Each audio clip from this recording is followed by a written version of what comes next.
Hello, नमस्ते। मैं हूं अशोक। मेरे यूट्यूब चैनल यू पॉलीमैथ पर आपका स्वागत है। आज मेरा विषय है SIR, स्पेशल इंटेंसिव रिवीजन। देश में चर्चा है special intensive revision, voter list को रिवाइज करने की इंटेंसिवली।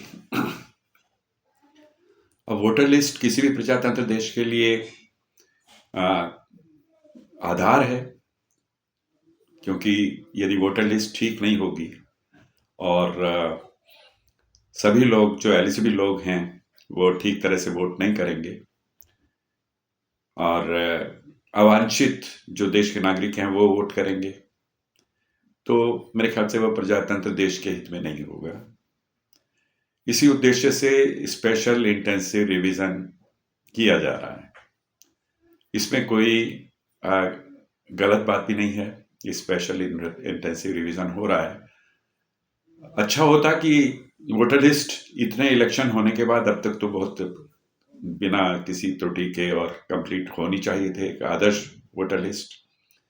लेकिन मेरा मानना और अनुभव यह है कि वोटर लिस्ट कभी भी ठीक नहीं रही। स्वतंत्रता प्राप्ति के बाद से अब तक आधे अधूरे काम होते रहे, वोटर लिस्ट चलती रही। अब जब समस्या बहुत बढ़ गई और बहुत सारे लोग जो दुनिया छोड़ गए उनका नाम वोटर लिस्ट में है, जो नए हो रहे हैं उनको जोड़ने में एक रेगुलर सिस्टम नहीं है। बाहर के लोग जो घुसपैठिए हैं, इलीगल लोग आकर के रह रहे हैं, वो देश के हित को तो सोचते नहीं और उनका वोटर लिस्ट में होना देश का हित नहीं हो सकता। तो ऐसे में वोटर लिस्ट का रिवीजन होना एक उचित कदम है और होना चाहिए, और जितनी जल्दी हो पूरे देश में होना चाहिए। अब स्टॉप गैप अरेंजमेंट से तो स्पेशल इंटेंसिव रिवीजन यदि होगा भी समस्याएं आएंगी। मेरा मानना यह है कि यदि कोई एक ऐसा सिस्टम तैयार हो जिसमें स्टॉप गैप अरेंजमेंट ना हो, एक सतत permanent every day 24/7 every day 365 days year चलता रहे। जो दुनिया छोड़ गए लोग उनका नाम कट जाए, सतह कट जाए, दिन के दिन कट जाए, और जो नए लोग वोटर बन रहे हैं उनका वोटर लिस्ट में नाम जुड़ जाए। उसमें अभी क्या हो रहा है कि BLO अपॉइंट किए जाते हैं और उनको परेशानियां भी आती हैं।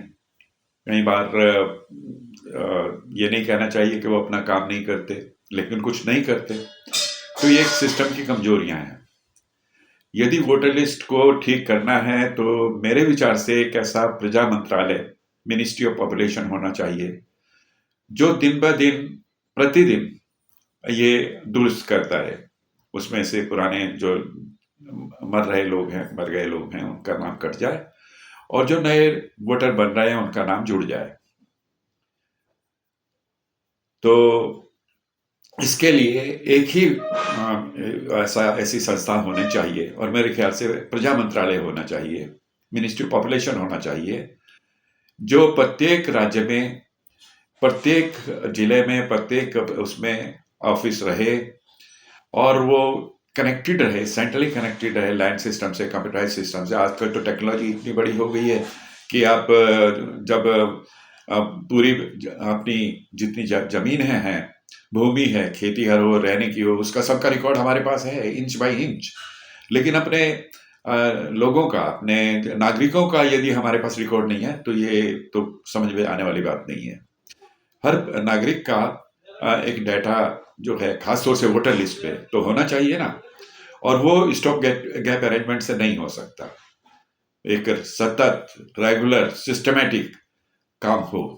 और ये जो मिनिस्ट्री ऑफ पॉपुलेशन होगी, ये प्रजा मंत्रालय होगा, ये केवल वोटर लिस्ट तैयार नहीं करेगा, ये जनगणना भी करेगा। जनगणना करेगा तो हमको किसी भी समय, किसी भी टाइम पे हमको डाटा मालूम होगा कि हमारी जनसंख्या इतनी है, बर्थ रेट इतना है, मृत्यु दर इतनी है, कितनी एम्प्लॉयमेंट है, कितनी उस हिसाब से जो हमारा जो प्लानिंग है वो सही दिशा में जाएगा और ठीक जाएगा। तो मेरा तो मानना यही है कि एक सिस्टम होना चाहिए, मिनिस्ट्री ऑफ प्रजा मंत्रालय होना चाहिए, प्रजा मंत्रालय होना चाहिए, मिनिस्ट्री ऑफ पॉपुलेशन होना चाहिए, ताकि ये झटके से काम ना हो, एक सिस्टमेटिक तरीके से हो।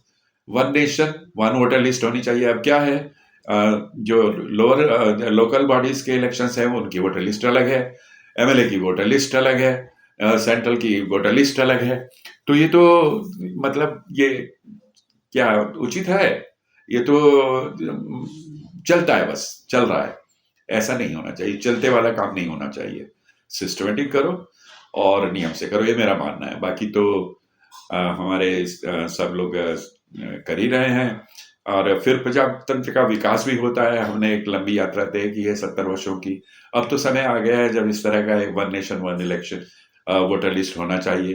बात रही है वन नेशन वन इलेक्शन की, तो उसमें तो ये अभी मेरे ख्याल से शायद वक्त लग सकता है। Anyway, thank you very much. फिर मिलेंगे किसी नए विषय के साथ। Thank you very much.